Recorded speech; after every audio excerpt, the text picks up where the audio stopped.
இன்னொரு விஷயம் முன்னதாகவே சொல்லிவிடுகிறேன். திரு விஜய் அவர்கள் மீது பெரிய அளவில் தனிப்பட்ட தாக்குதலை நடத்த திமுக தயாராகி கொண்டிருக்கு. ரொம்ப பர்சனல் அட்டாக் பண்றதுக்கு திமுக ஒரு ஏற்பாடுகளை செய்து கொண்டிருக்கிறார்கள். அது அந்த அளவுக்கு அந்த இழிவான வேலையை அவர்கள் செய்ய மாட்டார்கள் என்று நான் நம்புகிறேன். அதையும் எதிர்கொள்ள விஜய் தயாராக இருக்க வேண்டும்.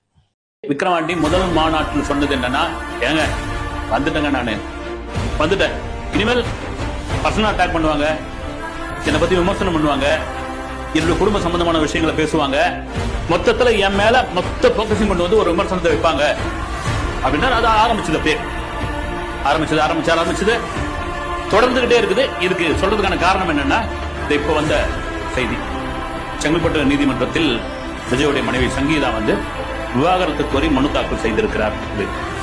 விசாரணைக்கு 20ஆம் தேதி விஜய் நேரில் ஆஜராகலையா? அதை தவிர ஒரு வீடு, கணவன் மனைவி இருக்கிற வீட்டுக்குள்ள உலகம் முழுக்கவே, அதுவும் இந்திய குடும்பத்தில் சென்சிட்டிவானவர்கள் நான் பொதுவாகவே சொல்றேன், ஒரு கணவன் மனைவி இருக்காங்கன்னா வீட்டுக்குள்ள 1000 பிரச்சனை தாங்க பிரச்சனை இருக்கதான் செய்யும். ஒரு கணவன் மனைவிக்கு இன்னைக்கு சண்டை வரும், நாளைக்கு ஒன்னா குடிப்பாங்க, அந்த சண்டை ஒரு வாரம் நீடிக்கும், அதன் பிறகு பேசி ஆயிடுவாங்க, அந்த சேர்ந்தா வேற விதமா மாறுச்சுன்னா வேற விதமா போகும். இது காலகாலமா நடக்கிறது தான். இதை நியாயப்படுத்த விரும்பல நான். ஆனால் திரும்ப சொல்லுவது என்னன்னா, ஒருவர் லைம் லைட்டில் இருக்கும் பொழுது அவர் சம்பந்தமான ஒரு சின்ன விவகாரம் கூட பெரிய அளவுல பேசப்படும்.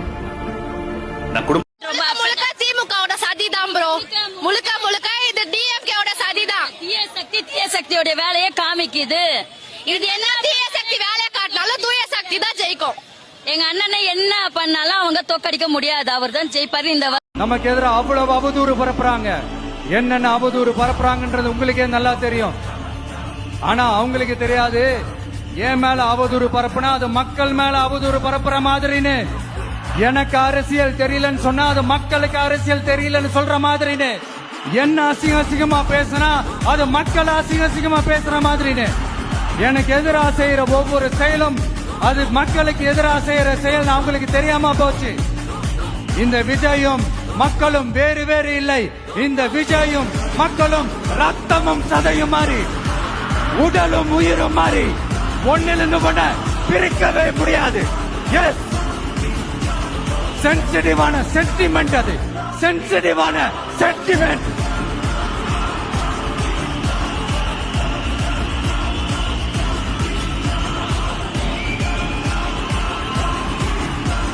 மக்களை நேசிக்கிற விஜய் வேணுமா? மக்கள் விரோத ஆட்சி நடத்துற ஸ்டாலின் சார் வேணுமா?